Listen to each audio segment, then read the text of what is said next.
जय हिंद दोस्तों हम शुरू कर रहे हैं बाल विकास एवं शिक्षा शास्त्र के मॉडल पेपर, जिसमें से 30 प्रश्न जिस हिसाब से आपके पेपर में आते हैं बिल्कुल वैसे ही यह पेपर रहेगा। और बहुत कुछ उम्मीद है कि इन्हीं में से आपके बहुत से प्रश्न आपके पेपर्स में आने वाले हैं। तो आप हमसे जुड़े ना हो तो चैनल को सब्सक्राइब करके आप हमसे जुड़ सकते हैं, जिससे आगे के ऐसे मॉडल पेपर आप तक पहुंचते रहें। तो चलिए शुरुआत कर देते हैं। पहला प्रश्न है, कमेंट बॉक्स खोल लें, आपका टेस्ट भी ले रहे हैं तो आपको इसमें उत्तर बताते जाना है और देखना है कि 30 में से आप पर कितने बन रहे हैं, भाई आपकी कितनी तैयारी है, कितनी और करनी है।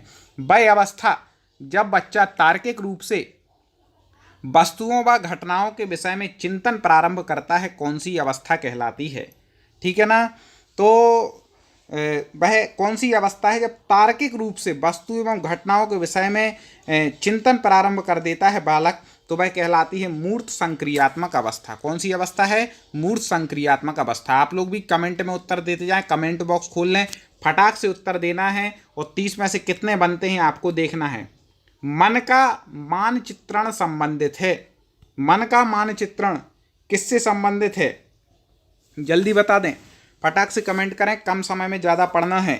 तो वह है मन की क्रियाशीलता पर अनुसंधान से। किससे है? मन की क्रियाशीलता पर अनुसंधान से है मन का मानचित्रण। अगला है दोस्तों, आपको यदि इसकी पीडीएफ चाहिए हो ऐसे ही कि ऐसे ही, तो आप हमारे टॉप 50 स्टडी ऐप को डाउनलोड करना है, जिसकी लिंक मैंने डिस्क्रिप्शन में दी है।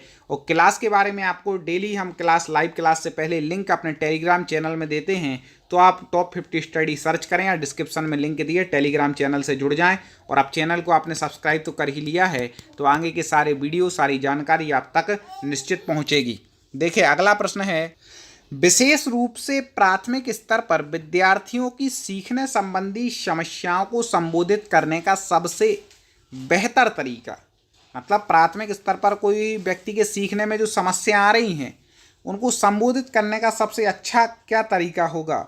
तो उनको कैसे संबोधित करेंगे? 4 ऑप्शन हैं। ऐसे ही पेपर में प्रश्न आने वाले हैं। जब सीटेट का एग्जाम हुआ तो उससे पहले हम प्रैक्टिस सेट लाए थे, तो बहुत से प्रश्न उसमें फंसे थे।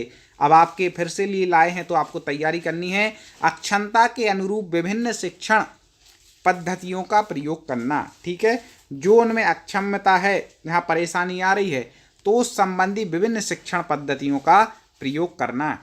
बाल विकास शिक्षा शास्त्र की आज से आपको टेंशन छोड़ देनी है। अब डेली आपको अभ्यास लगाने हैं।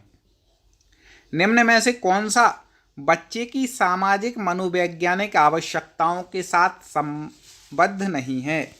ठीक है, निम्न में से क्या है जो बच्चों की सामाजिक मनोवैज्ञानिक जो आवश्यकता हैं उनसे संबंधित नहीं है? ऐसे इन 4 में से क्या है? जल्दी से बता दें। हाँ, बिल्कुल सही पहचान रहे हैं कि शरीर से अवशिष्ट पदार्थों का नियमित रूप से बाहर निकलना। ये बच्चों की सामाजिक मनोवैज्ञानिक आवश्यकताओं से कोई संबंध नहीं इसका कि शरीर से अपशिष्ट पदार्थों का नियमित रूप से बाहर नहीं। हाँ, संवेगात्मक सुरक्षा की आवश्यकता तो है, ठीक है ना। सानिध्य की आवश्यकता भी है सामाजिक, उसमें और सामाजिक अनुमोदन और सराहना की भी आवश्यकता है। तो ये हो जाएगा। दोस्तों इस वीडियो को लाइक जरूर कर देना यदि आपको प्रश्न पसंद आ रहे हों। भाई कौन सा कथन है जहां बच्चे के संज्ञानात्मक विकास को सबसे बेहतर तरीके से परिभाषित किया जाता है?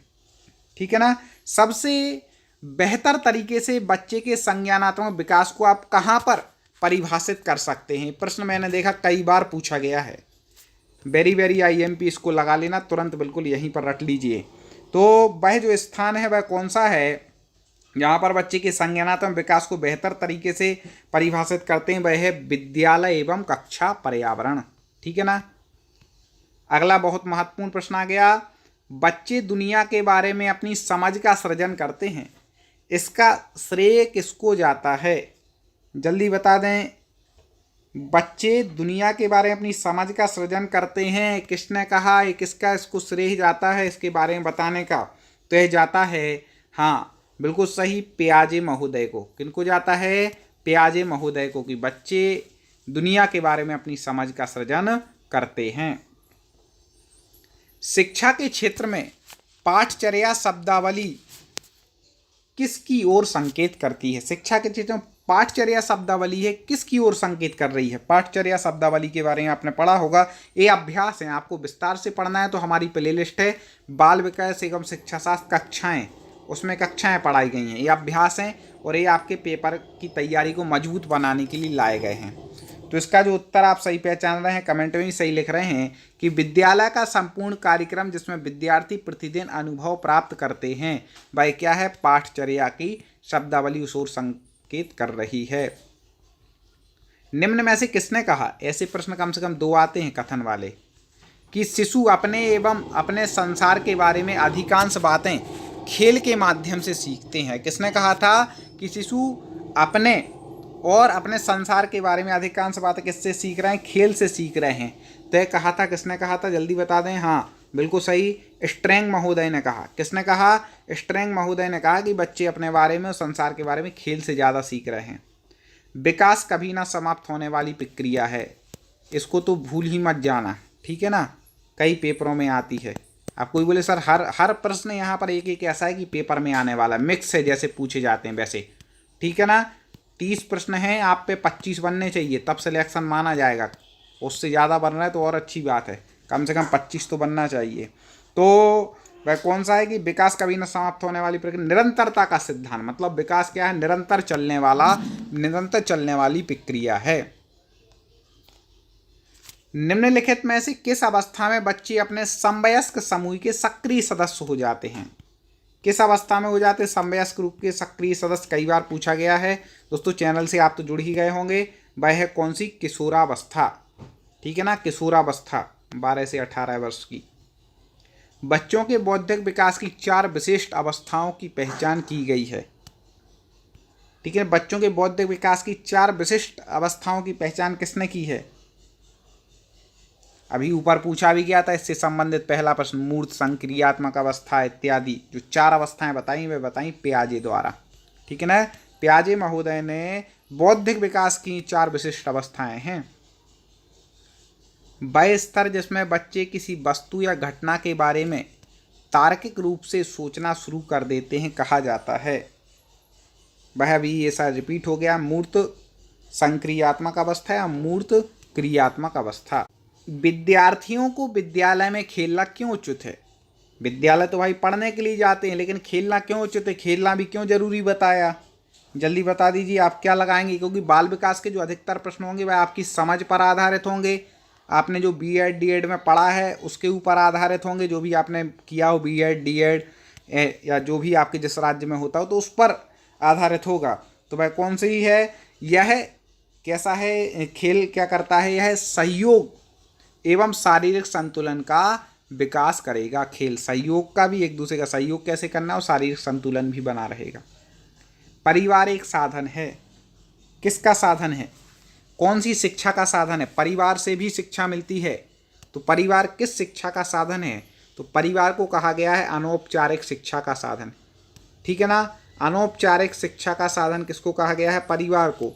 और अब एक कमेंट में उत्तर दीजिएगा आप, औपचारिक शिक्षा का साधन क्या है। अनौपचारिक का तो मैंने बता दिया परिवार, औपचारिक शिक्षा का साधन बड़ा सरल है, आप कमेंट में जरूर बताएंगे। एक शिक्षक विद्यार्थियों में सामाजिक मूल्यों को विकसित कर सकता है, कैसे कर सकता है, इन 3 में से ही उत्तर है, चौथा ऑप्शन देखने की जरूरत नहीं, सोच लें समझ लें, जल्दी फटाक से कमेंट कर दें कि विद्यार्थियों में सामाजिक मूल्य को कैसे विकसित करेगा, जब वह स्वयं का अपना बर्ताव अच्छा रखेगा, आचरण अच्छा रखेगा, तो आदर्श रूप से बर्ताव करके वह आदर्श रूप से आचरण करेगा, बर्ताव करेगा, तो वह सामाजिक मूल्यों को विकसित कर पाएगा, क्योंकि उसको देख करके विद्यार्थी वैसा आचरण करेंगे।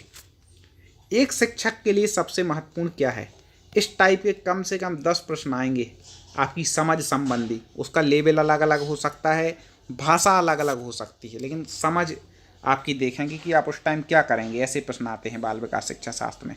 तो एक शिक्षक सबसे महत्वपूर्ण क्या करता है, जल्दी बता दीजिए, एक शिक्षक के लिए सबसे महत्वपूर्ण क्या है, हाँ बिल्कुल सही पहचान रहे हैं, विद्यार्थियों की कठिनाइयों को दूर करना, यही शिक्षक सबसे महत्वपूर्ण काम करता है। ये सबसे उसके लिए महत्वपूर्ण है कि उसकी कठिनाइयों को दूर करें, उसकी परेशानियों को दूर करें। बचपन का सांप्रतिक दृष्टिकोण की मान्यता है, बचपन का सांप्रतिक दृष्टिकोण, इसकी मान्यता क्या है, जल्दी बताएं कमेंट। हाँ, बचपन का सांप्रतिक दृष्टिकोण मतलब बचपन वृद्धि एवं परिवर्तन की एक अनूठी अवधि है, ठीक है ना।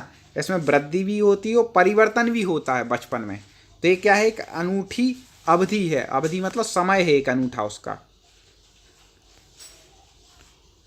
आगे है, असंगठित घर के से आने वाला बच्चा सबसे अधिक कठिनाई का अनुभव करेगा। कोई ऐसे घर से आए जहाँ संगठन नहीं है, जहाँ पर लड़ाई झगड़ा है, अलग अलग हैं, तो उससे आने वाले बच्चे को किस प्रकार की कठिनाई होगी।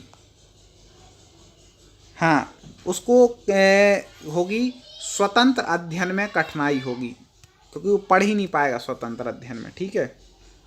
चारित्र का विकास होता है, किसके माध्यम से होगा, चारित्र का। आचरण का यदि विकास करना है, चारित्र का, अपने व्यक्तित्व को विकास करना है, तो वह किसके द्वारा होगा, इच्छा शक्ति के द्वारा होगा, नैतिकता के भी द्वारा होगा, बर्ताव एवं व्यवहार के द्वारा होगा। तो ये सभी इसका उत्तर ठीक हो जाएगा। दोस्तों, जिन लोगों ने सब्सक्राइब कर लिया, यदि नोटिफिकेशन उनके पास नहीं पहुंच रहा है तो उन्हें सब्सक्राइब करके बेल आइकन को दबाना है, ऑल नोटिफिकेशन ऑन कर लेना है। ठीक है ना। और इस वीडियो को लाइक कर दीजिए और कमेंट कर दीजिए। लाइक कमेंट भी आपके निर्भर करते हैं कि आपने हमारा वीडियो देखा, आगे भी ये मिलते रहें। शिक्षक का बर्ताव होना चाहिए, कैसा होना चाहिए शिक्षक का बर्ताव। आप शिक्षक हैं, आपका बर्ताव कैसा होगा, तो वह होगा, शिक्षक को देख कर के लोग आगे बढ़ रहे हैं, उसको अपना आदर्श मानते हैं, तो बर्ताव कैसा होना चाहिए, आदर्शवादी, कि लोग उसका अनुसरण करें कि हाँ इनका बर्ताव ऐसा, हमें भी वैसा ही करना है। ठीक है ना। अगला है, बालिका शिक्षा को महत्वता देना उचित है, कारण बताइए क्यों है। अब यहाँ पर 4 कारण दिए हैं, तो आपको सबसे परफेक्ट आंसर चुनना है। बाल विकास में एक चीज़ याद रखना कि हमेशा परफेक्ट उत्तर चुना जाता है। तो यहाँ पर जो उत्तर हो जाएगा कि किसी सामाजिक परिवर्तन के नेतृत्व में बालिकाएं समर्थ हैं। आपने देखी भी होंगी, बालिकाओं ने अकेली दम पर बहुत कुछ करके दिखाया है समाज के लिए, देश के लिए। तो वही, यदि कोई विद्यार्थी आपका सम्मान नहीं करता तो आप क्या करेंगे। कोई विद्यार्थी वो आपका सम्मान नहीं कर रहा है उचित, अब आप एक शिक्षक हैं तो उसे क्या करेंगे, उसे डांटेंगे। डांटना तो पड़ेगा ही, भाई मेरे सम्मान करो, पैर छुओ, नहीं, ये गलत हो जाएगा। उसकी उपेक्षा करेंगे, उसको अलग कर देंगे, उससे मतलब नहीं रखेंगे, ऐसा भी नहीं। परीक्षा में कम अंक देंगे, ऐसा भी नहीं। तो इनमें से कोई नहीं हो जाएगा। उसको सब छात्रों के समान ही समझना है और अपना आदर्श ऐसा बनाना है कि एक दिन वो भी आपको सम्मान दे। निम्न में से किस स्तर में बच्चे अपने समकक्षी वर्ग में के सक्रिय सदस्य बनते हैं। ते हाँ, किशोरावस्था बिल्कुल सही इसका उत्तर हो जाएगा। आगे बढ़ जाते हैं। एक सामान्य 12 वर्ष उम्र के बच्चे में सबसे अधिक होना संभव है। कोई सामान्य 12 वर्ष उम्र का बच्चा है, उसमें सबसे अधिक क्या होगा इसमें से, जल्दी बता दें। हाँ, तो बिल्कुल आप जो पहचान है, बी उत्तर हो जाएगा। समकक्षी के अनुमोदन के लिए बेचैनी होगी। ठीक है ना। किसी विद्यार्थी की सबसे महत्वपूर्ण विशेषता, 4 विशेषताएं दी हैं। आपन को ये देखना है कि पूछी किसकी है, विद्यार्थी की विशेषता पूछी है, कोई व्यक्ति की नहीं। तो उसकी क्या विशेषता होनी चाहिए इन 4 में से सबसे महत्वपूर्ण। आप कोई विद्यार्थी है तो उसमें एक विशेषता आ जाए तो बाकी तो अच्छी आ जाएंगी। एक विशेषता भाई क्या है, आज्ञाकारिता। शिक्षक का आज्ञाकारी बनेगा तो शिक्षक जो भी ये सब बातें बताएगा वो भी उसमें सहभागी होगा। तो आज्ञाकारिता ठीक है। लाइक तुरंत कर दें दोस्तों, अभी तक लाइक ना किया हो वीडियो को। बुनियादी स्तर पर मातृभाषा में शिक्षा देना बेहतर है, क्योंकि यह अभी नई शिक्षा दी है, नीति आई है, उसमें भी बताया गया है कि आपको मातृभाषा में प्रारंभिक शिक्षा देनी पड़ेगी। तो बुनियादी स्तर पर मातृभाषा में शिक्षा देना बेहतर है, क्यों। इन 2 में से ही उत्तर है। क्या होगा उससे, जल्दी बता दें। तो भाई ये होगा कि प्राकृतिक वातावरण में बच्चों को सीखने में सहायता करेगा। ठीक है ना। अगले वीडियो के लिए दोस्तों आपको क्या करना है, अगले वीडियो के लिए आपको हमारे चैनल को सब्सक्राइब करके वीडियो को लाइक कर लेना है। शिक्षा का उद्देश्य होना चाहिए, वेरी वेरी आईएमपी प्रश्न। शिक्षा का उद्देश्य क्या होना चाहिए, अच्छी नौकरी दिलाना होना चाहिए, क्या होना चाहिए बताइए जल्दी। तो वह है, शिक्षा का जो उद्देश्य है वह है व्यावहारिक जीवन के लिए विद्यार्थियों को तैयार करना, ये होना चाहिए। आपको प्रश्न का स्तर सरल लग रहा, कठिन लग रहा, और कठिन लाएं क्या कि ये ठीक है, ये भी जरूर कमेंट में बताइएगा। किस एग्जाम की तैयारी कर रहे हैं ये भी कमेंट में बताइएगा। ये 2-3 चीज़ें बताएंगे, उस आधार पर आगे के मॉडल पेपर आप तक पहुंचते रहेंगे। खिलौनों की आयु कहा जाता है, किस अवस्था को खिलौने की आयु कहा जाता है। हाँ, कन्फ्यूज नहीं होना है, जो पूर्व बाल्यावस्था है उसको क्या कहा जाता है, खिलौनों की आयु। कई लोग शैशवावस्था लगाते, गलत। ये पूर्व बाल्यावस्था को खिलौनों की आयु कहा जाता है। निम्न में से कौन सी पूर्व बाल्यावस्था की विशेषता नहीं है? सारी अवस्थाओं की आप विशेषताएं भी पढ़ करके आना। तो यहाँ पर पूछा है कि पूर्व बाल्यावस्था की विशेषता नहीं है। दल या समूह में रहने की अवस्था तो है, हाँ। खेलने की अवस्था नहीं, इसका उत्तर हो जाएगा, क्योंकि यह पूछी नहीं है। ठीक है ना, प्रश्न करना तो होता है, अनुकरण करने की अवस्था भी होती है। दोस्तों, इस वीडियो को पूरा होने के बाद आपको क्या करना है, ऐप को डाउनलोड करना है और टेलीग्राम चैनल से जुड़ जाना है, इस बात को मत भूलना।